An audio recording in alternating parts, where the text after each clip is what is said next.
हम 4 दिन से घूम रहे हैं। कल एनएसयूआई के छात्रों के ऊपर जो है एबीवीपी के कुछ लीडरों ने जो है हमला कर दिया। जिन छात्रों ने शिक्षा व्यवस्था के खिलाफ, महाराष्ट्र की शिक्षा व्यवस्था के खिलाफ जो है आवाज़ उठाई, उन छात्रों को चयनित करके उनको पीटा गया, धमकाया गया। और जिन्होंने बयान दिया था कि यहाँ की एजुकेशन सिस्टम पूरी तरीके से ख़राब है, फीस बहुत ज़्यादा बढ़ गई है, हाइक हो गई है, उसको कम किया जाना चाहिए, स्कॉलरशिप समय पे नहीं आ रही है, जिन छात्रों ने बयान दिए, एबीवीपी युवा मोर्चा के लोग उनके पास जाते हैं, उनके ऊपर दबाव बनाते हैं कि वो अपने बयान को बदले, और जब ऐसा नहीं होता है तो उन पर हमला करते हैं। अभी भी स्थिति ऐसी बनी हुई है कि कई छात्रों को जो है कमरे में बंद करके पुलिस की निगरानी में रखा हुआ है। राहुल गांधी जी के इस कार्यक्रम को कोई शक्ति ही पैदा नहीं हुई है जो रोक पाए, क्योंकि ये छात्रों के लिए कार्यक्रम है, छात्रों के लिए कार्यक्रम है और उनके भविष्य के लिए कार्यक्रम। उन लड़कियों ने खुद के कंसेंट से वहाँ मीडिया के सामने बाइट दिया, बट घंटे भर में ही उनको धमकाया गया। वो हमें फिर से घंटे भर में मिली और बोला कि मीडिया से वो डिलीट हो सकता है क्या। मीडिया पर्सन से हमने बात की, उन्होंने बोला उनके कंसेंट से हमने वीडियो लिया है, अभी वो ऑन एयर चला गया है। उनको बोलिए मीडिया भी आपके साथ है, डरिए मत। कल दिन भर उनको प्रेशराइज किया गया। उन लड़कों को कहा गया कि 8 बजे से पहले अगर आपने आपका बयान वापस नहीं लिया, अलग स्टेटमेंट नहीं दिया, तो आप पे कमेटी बिठाई जाएगी। कमेटी बिठाने की बात कौन कर रहा है? तो एबीवीपी के गुंज कर रहे हैं। वो परसों रात में हॉस्टल्स में गए लड़कों के और बोला 10-10 रुपए की चिट्ठी फाड़ के हमारा रजिस्ट्रेशन करा लो, हमारा वो मतलब फोर्सफुली रजिस्ट्रेशन एबीवीपी का किया गया। तो इतने वो प्रेशराइज थे। तो ये सरकार ने जो है लोकतंत्र और डेमोक्रेसी को पूरी तरीके से खत्म कर दिया गया है।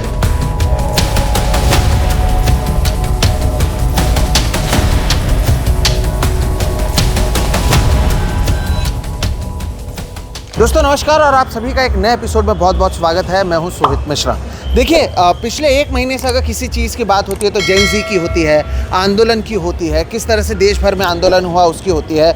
और अगर इस सब के बीच में किसी और की बात होती है तो वो होती है एनएसयूआई की, कांग्रेस का वो स्टूडेंट विंग जिसके बारे में कहा जा रहा है कि देश भर में जितने आंदोलन उन्होंने किए उतने और किसी यूथ विंग ने किए नहीं हैं। फिलहाल हम पुणे में हैं और पुणे में आज के दिन 22 तारीख को, अगर आप ये वीडियो देख रहे हैं, तो राहुल गांधी आने वाले हैं। और उससे पहले बड़े पैमाने पर जो छात्र हैं, युवा हैं, खासतौर पर महिलाएं, जिससे राहुल गांधी इस बार पुणे में छात्रों की गूंज में बात करने वाले हैं, वो आए हुए हैं। लेकिन इसके 2-3 दिन पहले से ही यहाँ पर किस तरह से माहौल बनाया जाता है, कैसे प्रेशराइज किया जाता है, आज उस पर भी बात करेंगे, ताकि आपको पता चले कि ये जो सरकार है ये कैसे साम दाम दंड भेद हर एक चीज़ का इस्तेमाल करती है अपना एक नैरेटिव सेट करने के लिए। विनोद जाखड़ जी हैं हमारे साथ, एनएसयूआई के नेशनल प्रेसिडेंट, उनसे भी बात करेंगे। महाराष्ट्र के एनएसयूआई के यहाँ के जो छात्र हैं और लीडर्स हैं उनसे भी बात करेंगे। एक तो आज यहाँ पर छात्रों की गूंज हो रही है। मैं आपसे पहले समझना चाहता हूँ कि ये जब कहा जा रहा है कि जेन ज़ी पॉलिटिक्स आगे बढ़ रहा है, जेन ज़ी के लोग आगे बढ़ रहे हैं, तो आप लोग किस तरह से आंदोलन करते आए हैं देश भर में, कौन कौन से मुद्दे उठाते आए, और क्योंकि आप प्रेसिडेंट हैं, कहाँ कहाँ पर ये आंदोलन हुआ था, क्या क्या मांगों को लेकर? देखिए, सबसे पहली तो इसकी शुरुआत आज से नहीं, बड़े लंबे समय से चल रही है, क्योंकि जिस तरीके से पूरे देश के एजुकेशन सिस्टम को कोलैप्स किया गया है। जेन ज़ी एक अलग दुनिया है, जिनको मुद्दों की समझ है, जो आज आधुनिक दौर में पैदा हुए हैं, जो एआई के साथ बड़े हो रहे हैं, जिनको हर चीज़ का एक नॉलेज है, उनको पगला नहीं बनाया जा सकता है, उनको झूठ नहीं दिखाया जा सकता है। बेशक कुछ चीज़ों का उपयोग करके जो है सोशल मीडिया पे नैरेटिव चला सकते हो, फेक कैंपेन चला सकते हो, लेकिन जेन ज़ी वेरी इंटेलिजेंट, तो वो अपने हिसाब से जो है चीज़ों की तुलना करता है। तो एकदम से जब देश में स्टूडेंट मूवमेंट खड़ा हुआ, नीट का पेपर लीक होता है, एनएसयूआई ने लगातार पूरे देश में जो है एक बड़ा ग्राउंड तैयार किया पेपर लीक के खिलाफ और सरकार को मजबूर किया। ऐसे में फिर बाकी मूवमेंट भी चले, जिसमें तमाम तरीके के स्टूडेंट विंग कुछ नए बने और तमाम तरीके की चीज़ें आई। जंतर मंतर पे आंदोलन होता है, पुणे में आंदोलन होता है, महाराष्ट्र में आंदोलन होता है, जयपुर सीकर में आंदोलन होता है। तो उसके बाद एक बड़ा ब्लास्ट होता है, क्योंकि जिस तरीके से छात्रों को बताया गया कि आप एजुकेशन सिस्टम ऐसा है वैसा है, तो जो सपने उनको दिखाए गए थे, चाहे वो रोजगार के हों, चाहे वो उनके स्कूल के हों, चाहे यूनिवर्सिटी कॉलेज के हों, तो वैसा जेन ज़ी को नहीं मिला। और पेपर लीक के खिलाफ उनका बड़ा गुस्सा था कि बहुत मेहनत करते हैं, माँ बाप बड़ी मजबूरियों में उनको पढ़ाते हैं, गांव से शहर पढ़ने के लिए भेजते हैं, लेकिन अंत में क्या मिलता है? पेपर लीक हो जाता है। और पेपर लीक कौन कर रहा है? सरकार के सिस्टम के लोग, जो पेपर सेट करते हैं, जिनकी निगरानी में पेपर हो रहा है।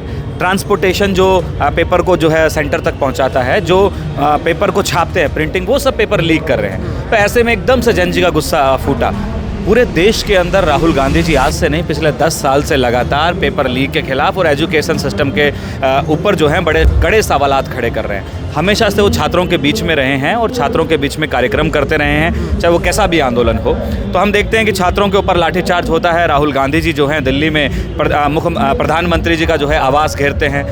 फिर कोटा के अंदर छात्रों की गूंज का एक बड़ा कार्यक्रम होता है जिसमें नीट एस्पिरेंट और तमाम विद्यार्थी जो हैं हज़ारों की तादाद में आते हैं, राहुल गांधी जी से सीधा संवाद करते हैं, बातचीत करते हैं। फिर हम लोग जो है देहरादून में प्रोग्राम करते हैं, प्रयागराज में प्रोग्राम करते हैं। और उसके बाद आज लड़कियों की क्या समस्याएं हो सकती हैं, क्योंकि ज़्यादा समस्याएं लड़कियों के ऊपर है, क्योंकि लड़की को केवल बहुत सारे सेक्रीफाइस करने हैं, एक सेक्रीफाइस नहीं करना है। उसको गांव से लेकर शहर से गांव तक, गांव से शहर तक आने में बड़ा संघर्ष होता है। तो माँ बाप की एक मेंटलिटी है कि ये बच्ची बड़ी हो रही है तो उसके साथ साथ भाई उसकी शादी देखो, रिश्ता देखो, क्योंकि जिस तरीके से समाज में प्रचलन है लड़कियों को पढ़ाने लिखाने का प्रचलन कम रहा। और ये सावित्री बाई फुले की धरती है पुणे। तो यहाँ पे हमने जो देखा 3 दिन से 4 दिन से हम लोग छात्रों के बीच में जा रहे हैं, संवाद कर रहे हैं, तो उनको बहुत उम्मीद है राहुल गांधी जी से, बड़ा विश्वास है राहुल गांधी जी से कि उनकी बात सुनने के लिए, उनकी प्रॉब्लम को समझने के लिए कोई लीडर है जो सीधा उनसे बातचीत करने आ रहा है। तो आज पुणे के अंदर जो छात्रों की गूंज कार्यक्रम है, ये पूरा का पूरा हमारी बहनों को और महिलाओं के ऊपर डेडिकेट है और ये बहुत मजबूत कार्यक्रम होने वाला है। तो एक तरीके से आप समझ सकते हैं कि देश भर में कैसा आंदोलन हुआ और आप इसे कई जगहों पर लीड कर रहे हैं। अब सवाल ये उठता है कि क्या इस आंदोलन से पहले यहाँ पर दबाव बनाने की कोशिश हो रही है? 2-4 दिनों से क्या हो रहा है? आपके बाकी साथियों से भी मैं बात करूँगा। आप तक क्या क्या रिपोर्ट पहुँची, किस तरह से दबाव बनाया जा रहा है? देखिए, मैं कोटा से शुरुआत करता हूँ। पहला कार्यक्रम कोटा में हुआ। भाजपा की सरकार है, बहुत परेशानियाँ की। पहले परमिशन नहीं दी जाती है वेन्यू की, फिर वेन्यू चेंज किए जाते हैं, तमाम तरीके के एनओसीज मांगी जाती है और नए नए कानून लेके आते हैं। तो वहाँ कोशिश की गई सरकार द्वारा विफल करने की, लेकिन कार्यक्रम बहुत सफल हुआ। वही कार्यक्रम जब देहरादून में होता है तो सरकार जो है बड़ा ग्राउंड, क्योंकि वहाँ बहुत मैं यूँ कहूँगा कि लार्ज स्केल पे जो है रजिस्ट्रेशन होते हैं और लार्ज स्केल पे जो है स्टूडेंट वहाँ आने वाला होता है, तो बड़े वेन्यू की जो है परमिशन रद्द की जाती है, एक छोटा वेन्यू देता है। उसके साथ साथ सरकार जो है किसी बाहर से एक सेलिब्रिटी को बुलाती है और पैरेलल एक कार्यक्रम करती है ताकि यूथ राहुल गांधी जी के कार्यक्रम में ना जा सके। अच्छा, मतलब एक अलग से पैरेलल वो भी सेलिब्रिटी को बुलाते हैं? सेलिब्रिटी, एक बड़ी सेलिब्रिटी है, सिंगर है, उसको बुलाया जाता है और जहाँ राहुल जी का कार्यक्रम होता है उससे 5 किलोमीटर की, शायद 2-2.5 किलोमीटर की दूरी पे वो कार्यक्रम किया जाता है। अच्छा। लेकिन वो कार्यक्रम बुरी तरीके से विफल होता है क्योंकि इस देश के विद्यार्थियों को नौकरी चाहिए, रोजगार चाहिए, अच्छी शिक्षा चाहिए, एक ट्रांसपेरेंसी पारदर्शिता पेपर चाहिए, पर वो प्रोग्राम बिल्कुल फ्लॉप होता है और राहुल गांधी जी के प्रोग्राम में ज़बरदस्त भीड़ आती है। वही प्रयागराज में हुआ, तमाम तरीके की चीज़ें हुई, परमिशन रद्द कर दी गई, फिर परमिशन दी गई। जिस ग्राउंड में प्रोग्राम होने वाला था वहाँ पे पानी छोड़ दिया गया, पूरे ग्राउंड में कीचड़ ही कीचड़ हो गया। बहुत सारे तमाम प्रयास अब यहाँ पे भी है। तो हम 4 दिन से घूम रहे हैं। कल NSUI के छात्रों के ऊपर जो है ABP के कुछ लीडरों ने जो है हमला कर दिया। जिन छात्रों ने शिक्षा व्यवस्था के खिलाफ, महाराष्ट्र की शिक्षा व्यवस्था के खिलाफ जो है आवाज़ उठाई, उन छात्रों को चयनित करके उनको पीटा गया, धमकाया गया। और जिन्होंने बयान दिया था कि यहाँ की एजुकेशन सिस्टम पूरी तरीके से ख़राब है, फीस बहुत ज़्यादा बढ़ गई है, हाइक हो गई है, उसको कम किया जाना चाहिए, स्कॉलरशिप समय पे नहीं आ रही है, जिन छात्रों ने बयान दिए, ABVP युवा मोर्चा के लोग उनके पास जाते हैं, उनके ऊपर दबाव बनाते हैं कि वो अपने बयान को बदले, और जब ऐसा नहीं होता है तो उन पर हमला करते हैं। अभी भी स्थिति ऐसी बनी हुई है कि कई छात्रों को जो है कमरे में बंद करके पुलिस की निगरानी में रखा हुआ है। तो तमाम तरीके के दबाव सरकार, प्रशासन, ABVP, युवा मोर्चा, तमाम लोगों के द्वारा बनाया गया है। लेकिन राहुल गांधी जी के इस कार्यक्रम को कोई शक्ति ही पैदा नहीं हुई है जो रोक पाए, क्योंकि ये छात्रों के लिए कार्यक्रम है, छात्रों के लिए कार्यक्रम है और उनके भविष्य के लिए कार्यक्रम है। बिल्कुल। तो एक तरफ तो बीजेपी कहती है खुद की ओर से कि राहुल गांधी को लेकर कई सारे बातें की जाती है, दूसरी तरफ आप कहते हैं कि वो पॉपुलर नहीं है, तीसरी तरफ आप देख सकते हैं कि क्या क्या किया जा रहा है देश भर में। इन्होंने सब एग्जाम्पल दिया, क्या कोटा का, क्या देहरादून का, क्या फिर प्रयागराज का और क्या महाराष्ट्र में, क्योंकि यहाँ पर भी इसी तरह से दबाव बार बार बनाया जा रहा है। लेकिन NSUI से ये भी आपको समझने की ज़रूरत है कि जब देश भर में ये आंदोलन करते हैं तो किस तरह से कितने दबाव झेलते हैं, वो भी मैं बात करूँगा। लेकिन पहले क्योंकि महाराष्ट्र की बात हुई, आप सभी महाराष्ट्र के साथी हैं, तो आप लोग बता सकते हैं कि यहाँ पर पिछले 2-3 दिनों में क्या क्या हो रहा है, आप लोग क्या अलग देख रहे हैं, किस तरह का प्रेशर और किस तरह का दबाव बनाया जा रहा है ताकि ये सक्सेसफुल ना हो। हमारे राष्ट्रीय अध्यक्ष विनोद झाकड़ जी की ज़ुबान से हमेशा कहा जाता है कि हक की लड़ाई में नियत नहीं जी जाती, इसका ज़मीर जिंदा वो खुद चला आता है। तो ये जो हक की लड़ाई है, वहाँ में पूरे पुणे के और महाराष्ट्र के छात्र ये गवर्नमेंट देख रही थी कि इनके जो पूरे ये जो दबाव प्रेशर था ये सब जुगाड़ के सब आने वाले थे। ये सब देख के वो हड़बड़ा गए थे। 3-4 दिनों ने यहाँ से उन्होंने लॉफुल असेंबली चालू कर दी। अब असेंबल नहीं हो सकते इनको कि यहाँ पर 4 दिन से अचानक से एक नियम लाया गया कि 5 से ज़्यादा लोग एक साथ आ नहीं सकते। अनलॉफुल असेंबली का जो है कानून लाया गया, आपको क्या? अनलॉफुल असेंबली का कानून लाया गया। फिर उसके बाद कल हमने देखा कि CUEP के जो छात्र थे उसके लिए NSUI बहुत टाइम से लड़ रही है। गवर्नमेंट कॉलेज है, CUEP क्या प्राइवेट कॉलेज नहीं है, वो गवर्नमेंट कॉलेज है। गवर्नमेंट कॉलेज की डेवलपमेंट फीस, एजुकेशन फीस लगभग 2 लाख तक बढ़ाई गई। वहाँ पे स्कॉलरशिप नहीं मिल रही है, तो जाके हम 1 महीने से लड़ रहे थे, तो वहाँ की स्कॉलरशिप जो थी वो बहुत से बच्चों को मिली, फीस रिड्यूस हो गई। तो कल एक वहाँ कुछ रिपोर्टर गए, उन्होंने वहाँ के लड़कियों को पूछा कि क्या लगता है आपको, राहुल गांधी आने वाले, आप जाने वाले हो? तो बोले 100% राहुल जी गांधी हमारे लिए आने वाले, हम जाने वाले। और राहुल जी गांधी को हम पूछने वाले कि हम अनाथ है, हम ऑर्फन है, राहुल जी हमें स्कॉलरशिप मिलनी चाहिए। तो उन्होंने ये भी कहा कि NSUI के लोग हमारे लिए लड़ रहे हैं। तो कल सुबह वहाँ का जो प्रशासन है CUEP कॉलेज का, वो वहाँ का प्रशासन और वहाँ के जो ABVP के गुण से वो उनके पीछे लगे। उन्होंने कहा कि आपका बयान आप पीछे लीजिए, नहीं तो आपको हॉस्टल से निकाल देंगे। उनको एक रूम में कैद करके रखा गया। उनका हमें हमारे कुछ महिला बहन को उनका कॉल आया, हम वहाँ पर गए तो वो देख रहे थे कि वो हमें मारने पीटने के लिए आ रहे थे। जो वो करने के लिए आए तो हम वो बैठ गए। हमारे बाकी के जो साथी थे, हमारे फादर कांग्रेस के वगैरह सारे लोग वहाँ पे आ गए। फिर वहाँ से हम बहुत देर तक बैठ के रहे। फिर भी आपने कहा जो जिन गुंस ने वहाँ के लड़कियों को कैद करके रखा था उन पे FIR नहीं हुई, और हमारे 50 लोगों पे FIR हुई। 50 ऐसे, हाँ वैसे ही तानाशाही चालू है। सोचिए आपकी, ये कह रहे हैं कि जो बच्चे कह रहे हैं कि ये प्रॉब्लम है और राहुल गांधी से सल्यूशन की अपेक्षा कर रहे हैं, उन पर दबाव बनाया जाता है। आपको फ़ोन आया था, आप लोग गए थे वहाँ पर, क्या हुआ था? हाँ बिल्कुल, हमें फ़ोन आया था। परसों हम वहाँ कैंपेनिंग के लिए गए थे उस कॉलेज में। वहाँ कुछ लड़कियाँ हमें मिली, ऑर्फन थी। वो बोल रही थी कि 3 साल से हमारी स्कॉलरशिप नहीं मिली, ऑर्फन्स की स्कॉलरशिप है वो नहीं मिली है। तो हमें राहुल गांधी तक ये बात पहुँचानी। हमने बोला कि हम तो टीम को बता देंगे, राहुल गांधी तक भी पहुँचाएंगे, एक बड़ा मुद्दा है। तब वहाँ मीडिया आई थी, मीडिया में भी उन्होंने बाइट दिया कि हमारी स्कॉलरशिप रुकी हुई है 3 सालों से और हम ऑर्फन बच्चे हैं, हमें कोई अदर सपोर्ट नहीं है। तो ऐसे नहीं करना चाहिए। उन लड़कियों ने खुद के कंसेंट से वहाँ मीडिया के सामने बाइट दिया, बट घंटे भर में ही उनको धमकाया गया। वो हमें फिर से घंटे भर में मिली और बोला कि मीडिया से वो डिलीट हो सकता है क्या। मीडिया पर्सन से हमने बात की, उन्होंने बोला उनके कंसेंट से हमने वीडियो लिया है, अभी वो ऑन एयर चला गया है, उनको बोलिए मीडिया भी आपके साथ है, डरिए मत। मैंने मेरा नंबर उस लड़की को दिया कि डरना मत, कुछ भी हो कैंपस में तो मुझे हमसे बात करना। पर इतना प्रेशर था कि कल दिन भर उनको प्रेशराइज किया गया।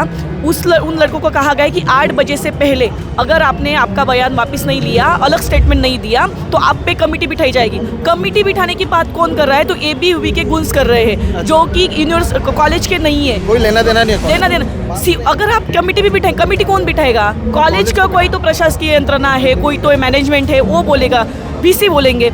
ये गुंस बोल रहे हैं कि हम अभी कमेटी बिठाएंगे। वो लड़कियाँ डर गई, लड़के डर गए। और इससे भी बड़ी बात, वो परसों रात में हॉस्टल्स में गए लड़कों के और बोला 10-10 रुपए की चिट्ठी फाड़ के हमारा रजिस्ट्रेशन करा लो, वो मतलब फोर्सफुली रजिस्ट्रेशन ABVP का किया गया। तो इतने वो प्रेशराइज थे बच्चे, उन्होंने हमें कॉल किया। जब हम वहाँ गए तो हमें पता चला कि उस लड़की को तो रूम में रखा गया है जिसने बयान दिया है।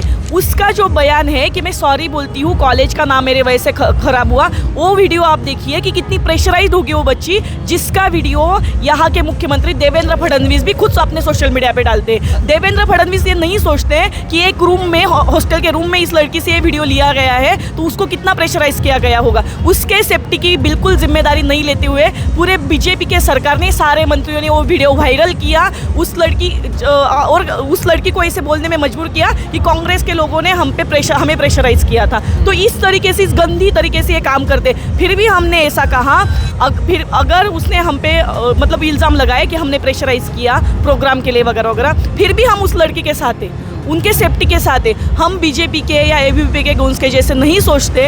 हमें सिर्फ हमारा पॉलिटिक्स ऐसा नहीं है। हमारा पॉलिटिक्स लड़कियों को साथ लेके, जो राहुल गांधी कहते हैं उस तरीके से ही हम पॉलिटिक्स करेंगे। जी, आप लोग शायद टीवी पर या यूट्यूब पर राहुल गांधी और वो भीड़ को देखते हैं, लेकिन उस भीड़ को जमा ना हो उसके लिए आप देख रहे हैं कितने दबाव बनाए जाते हैं। जैसे कि उन्होंने कहा, मुख्यमंत्री अगर लड़कियों के वीडियोस को पोस्ट कर रहे हैं जहाँ पर वो रो रही है, इतना दबाव है कि ABVP के लोग पहुँच रहे हैं, धमकी दे रहे हैं, तो आप सोच सकते हैं कि डर कितने लेवल पर है। ये वो दबाव तंत्र का इस्तेमाल है जिसके ज़रिए इन्हें लगता है कि ये लोकतांत्रिक तरीके से आएंगे। हर जगह पर यह हुआ। 20 तारीख को दिल्ली में भी हमने देखा, लाठियाँ चलाई गई, बच्चों को मारा गया, उसके बाद उन्हें डराया धमकाया गया। इसी तरह की चीज़ें हर जगह पर होती हैं। मैं आपसे यही पूछना चाहता हूँ, क्योंकि आप लोग लगातार ये मुद्दों को उठा रहे हैं, अभी आप लोगों पर NSUI पर किस किस तरह का दबाव इन जनरल बनाया जा रहा है, क्या कहा जाता है? अब तो दिमागी नक्सल आप लोगों के लिए नया शब्द भी ला दिया गया है। देखिए, बिल्कुल जो भी सरकार के खिलाफ आवाज़ उठाता है, चाहे वो हमारी NSUI हो या बाकी लोग हों, उनको दिमागी नक्सल तमाम तरीके की भाषाओं से जो है भाजपा के लोग, माननीय मोदी जी ने भी कह दिया। अब देखिए कैसे OSM प्रणाली और CBSE की खामियां गिनाने वाला एक छात्र जो कि मात्र 11-12 साल का रहा होगा, उसको जो है पाकिस्तानी, देशद्रोही तमाम तरीके की चीज़ें कही गई और तमाम तरीके के षड्यंत्र जो हैं हमारे खिलाफ रचे जाते हैं। हमारे व्हाट्सअप जो है पुलिस द्वारा सर्वेलेंस पे ले लिए जाते हैं, हमारे फ़ोन हमेशा सर्वेलेंस पे रहते हैं, हमारी बातों को चोरी छुपे सुना जाता है, हमेशा हर जगह रोकने का प्रयास किया जाता है। कहीं पे भी आंदोलन करने जाओ, हमारे कार्यकर्ताओं के ऊपर जो है FIR की जाती है, मुकदमे किए जाते हैं और उनको परेशान किया जाता है। तो ये सरकार ने जो है लोकतंत्र और डेमोक्रेसी को पूरी तरीके से ख़त्म कर दिया गया है। लेकिन अब इस देश का विद्यार्थी समझ गया है कि बिना लड़ाई जो है अब कुछ होने वाला नहीं है। तो आर पार की लड़ाई सरकार और छात्र के बीच में हो चुकी है। उसका सेतु का काम जो है श्री राहुल गांधी जी कर रहे हैं, उस पुल का काम राहुल गांधी जी कर रहे हैं, क्योंकि लीडर अपोजिशन डायरेक्ट छात्रों से संवाद करते हैं तो उनको लगता है कि सीधी हमारी बात जो है सरकार तक पहुंचेगी। चाहे झारखंड में रहा हो, राहुल गांधी जी ने छात्रों का समर्थन किया, हमारी अलायंस में सरकार थी। चाहे देश में कहीं पे भी कोई मामला रहा हो, महाराष्ट्र में भी जो छात्रों पे बर्बरता हुई उनसे भी राहुल जी मिले। AK-47 सिवान में, बिहार में चलाई गई, उनसे भी राहुल गांधी जी ने बातचीत की। कल FIR रजिस्टर करवाया। हाँ, बड़ी बात है। पैलेट गन जब चली तो जिस छात्र के छर्रे लगे, वो छात्र बार बार उसके परिवार के साथ में जा रहा था, थाने में रिपोर्ट दर्ज नहीं की जा रही थी। पिछले 1 महीने से वो परेशान हो रहा था। अंत में लीडर अपोजिशन को खुद जाना पड़ा और थाने में बैठना पड़ा, तब जाके एक लंबे समय के बाद 2-4 घंटे बीत गए, उसके बाद FIR दर्ज करनी पड़ी। तो बड़ा सवाल है इस देश की कार्यशैली पर कि क्या जब एक FIR दर्ज कराने के लिए लीडर अपोजिशन को भी 4 घंटे इंतज़ार करना पड़ता है, तो सोचो एक आम आदमी के साथ क्या होता होगा इस देश में। बिल्कुल। और जैसे कि मैंने कहा दर्शकों, ये सारी बातें क्यों ज़रूरी, ये आपको पता चले कि एक इवेंट ना हो, एक कार्यक्रम ना हो। और यहाँ पर आप देखिए, कोई कांग्रेस का झंडा लेकर नहीं आएगा, कोई पॉलिटिकल स्टेटमेंट नहीं दिया जा रहा, लेकिन इसके बावजूद एक कार्यक्रम सक्सेसफुल ना हो, उसके लिए दबाव तंत्र का कितना इस्तेमाल किया जाता है, ये भी आपको समझना ज़रूरी है। और अगर ऐसी चीज़ें एक प्रोग्रेसिव स्टेट महाराष्ट्र में हो रही हैं, जहाँ पर छोटे छोटे बच्चों को डराया धमकाया जा रहा है, तो क्या सवाल नहीं पूछा जाना चाहिए? यही है वो दबाव तंत्र जिसके बारे में आप खुलकर नहीं सुनते हैं, लेकिन ये सारी बातें भी सामने आनी चाहिए। और जैसे कि इन्होंने बताया, ये यहीं पर नहीं हुआ, कोटा में कैसे किया जा रहा है, कहीं पर पानी छोड़ दिया जा रहा है, कहीं पर म्यूज़िक लगाया जा रहा है, कहीं पर जो छात्र हैं उनके माता पिताओं को डराया जा रहा है, कॉलेज से प्रेशर आ रहे हैं। इस तरह से दबाव बना करके अगर आपको वाकई लगता है कि ये छात्र नहीं सुनेंगे, तो ये एक तरीके से गलती है जो इस सरकार को समझने की ज़रूरत है। वैसे भी इनका जो नैरेटिव है वो पिछले 1 महीने से चलता नहीं आ रहा है। अमित शाह आते नहीं हैं और संसद के अंदर बातचीत नहीं करते हैं। उसके बाद हम देखते हैं कि किरेन रिजिजू कहते हैं कि कहाँ पर गोली चली, राहुल गांधी अगले दिन जाकर FIR दर्ज करवा के दिखा देते हैं कि कैसे पैलेट गन का इस्तेमाल हुआ है। ऐसे में आप केवल और केवल अगर हिंसा या फिर डर के आधार पर आपको लगता है कि छात्र चुप हो जाएंगे, तो ये इस सरकार की गलती है। और जितनी जल्दी वो ये सारी चीज़ों को समझ पाएंगे, उतनी जल्दी उनके लिए बेहतर होगा। बहरहाल NSUI के लोग कैसे काम करते हैं, कैसे इनका जो पूरा बैकवर्क होता है, ये आपको बताना ज़रूरी था कि पर्दे के पीछे कितनी कामकाज की जाती है। इसलिए मुझे लगा कि इनसे बात करना चाहिए। बहुत बहुत शुक्रिया आप सभी का, आप आए। दर्शकों, आप भी सोचिएगा इस वीडियो के बारे में कि कितने अलग तरीके के दबाव अब इस सरकार में बनाए जाते हैं। क्या यही एक नया भारत है? ये बात आप ज़रूर सोचिएगा। फिलहाल इस वीडियो में दीजिए आप इजाज़त। राहुल गांधी जो कुछ कहेंगे उसे लेकर भी हम वीडियो करेंगे, लेकिन फिलहाल इस वीडियो के बारे में आप क्या सोचते हैं ज़रूर बताइएगा। मेरा नाम है सोहित मिश्रा, आप देख रहे हैं द टेलीस्कोप। नमस्कार।